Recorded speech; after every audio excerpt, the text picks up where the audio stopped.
चुनावी दिनों में हमारे देश के नेताओं के कई ऐसे बयान सामने आते हैं जो सबको हैरान कर देते हैं। बयान देने से पहले नेताजी उस बयान पर जरा भी विचार भी नहीं करते हैं कि वो बोलने क्या जा रहे हैं। वो ये भी नहीं सोचते हैं कि वो जो कह रहे हैं उसे देश की जनता किस रूप में लेगी। अब झुंझुनू के भाजपा प्रत्याशी शुभकरण चौधरी के ताजा बयान को ही देख लीजिए।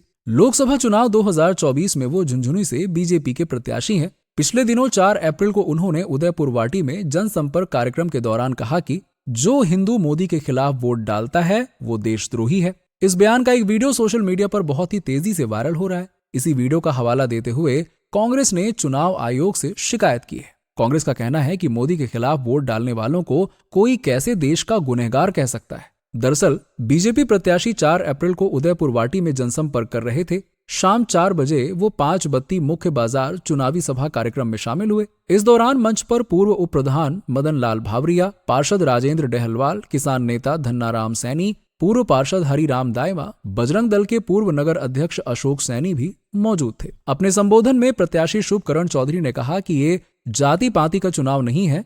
जो हिंदू है, सनातनी है और मोदी के खिलाफ वोट देता है, कमल का बटन छोड़कर दूसरा बटन दबाता है, वो देश का गुनहगार है, देशद्रोही। जो हिंदू है, जो धार्मिक है, जो मानता है, वो अगर आज मोदी जी के खिलाफ चुनाव में वोट डालता है, वो कमल के फूल के सिवा किसी का बटन दबाता है, तो देश का देशद्रोही है, गुनहगार है। उन्होंने आगे कहा कि दबाना ही है तो कमल के फूल का निशान दबाओ ना। ये चुनाव उदयपुर वाटी और देश की आन बान शान का है। देश निर्माण का चुनाव है ये। धारा 370 हटाने, 3 तलाक कानून हटाने का चुनाव है। अपने भाषण के दौरान उन्होंने कहा कि कांग्रेस के शासन के समय कश्मीर में हिंसा हुई थी। ये चुनाव कश्मीरी पंडितों को कश्मीर में दोबारा बसाने का चुनाव है। ये चुनाव सनातन को जिंदा करने, राम राम करने, राम मंदिर बनाने, काशी कॉरिडोर बनाने का चुनाव है। उन्होंने कहा कि मोदी के सामने तो पूरी दुनिया नतमस्तक है। जिन अंग्रेजों ने 200 साल तक हमारे देश पर राज किया, वो अंग्रेज G20 में भारत के सामने नतमस्तक हुए।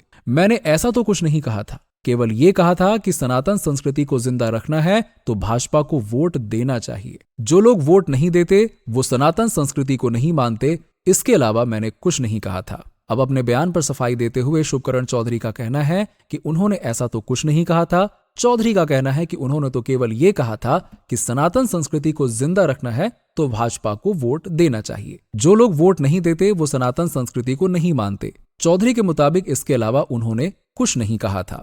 भाजपा को वोट नहीं देने पर देशद्रोह होने का बयान सामने आने पर कांग्रेसी नेताओं ने कड़ी प्रतिक्रियाएं दी हैं। झुंझुनू कांग्रेस के जिला अध्यक्ष दिनेश सुंडा का कहना है कि भाजपा के नेता सत्ता के नशे में मदहोश हो चुके हैं। आए दिन वो अनर्गल बयानबाजी कर रहे हैं। सुंडा ने कहा कि ये तो चुनाव आयोग के नियमों की खुलेआम धज्जियां उड़ाने वाला बयान है। चुनाव आयोग को इस पर एक्शन लेना चाहिए।